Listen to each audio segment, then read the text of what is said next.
Moscow tonight, we're here to interview the president of Russia, Vladimir Putin. We'll be doing that soon. There are risks to conducting an interview like this, obviously.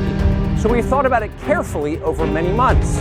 Here's why we're doing it. First, because it's our job. We're in journalism. Our duty is to inform people. 2 years into a war that's reshaping the entire world, most Americans are not informed. They have no real idea what's happening in this region, here in Russia or 600 miles away in Ukraine. But they should know. They're paying for much of it in ways they might not fully yet perceive. The war in Ukraine is a human disaster.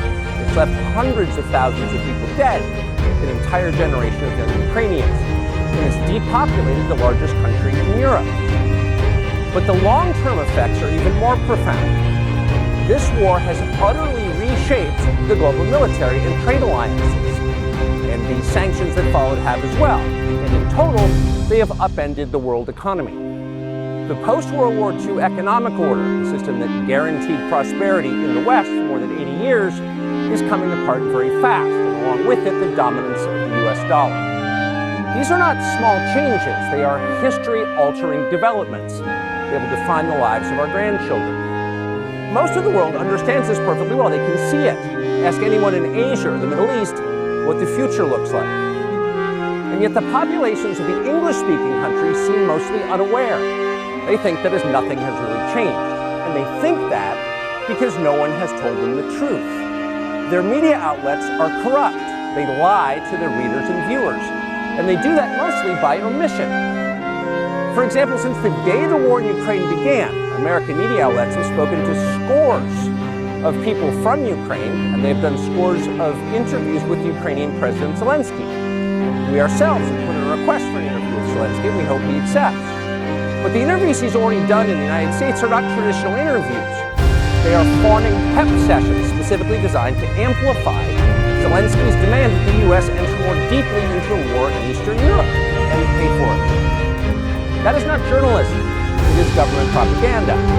Propaganda of the ugliest kind, the kind that kills people. At the same time, our politicians and media outlets have been doing this, promoting a foreign leader like these new consumer brands. Not a single Western journalist has bothered to interview the president of the other country involved in this conflict, Vladimir Putin. Most Americans have no idea why Putin invaded Ukraine or what his goals are now. They've never heard his voice. That's wrong. Americans have a right to know all they can about a war they're implicated in, and we have the right to tell them about it because we are Americans too. Freedom of speech is our birthright. We were born with the right to say what we believe. That right cannot be taken away no matter who is in the White House. But they're trying anyway. Almost 3 years ago, the Biden administration illegally spied on our text messages and then leaked the contents to their servants in the news media. They did this in order to stop a Putin interview that we were planning. Last month, we're pretty certain they did exactly the same thing once again, but this time we came to Moscow anyway. We are here because we love Vladimir Putin. We are here because we love the United States, and we want it to remain prosperous and free.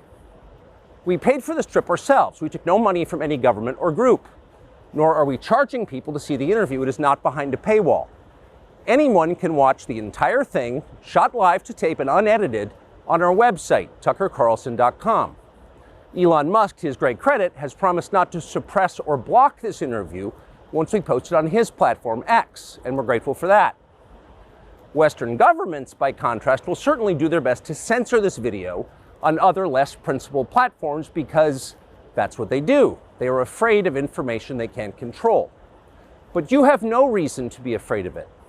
We are encouraging you to agree with what Putin may say in this interview.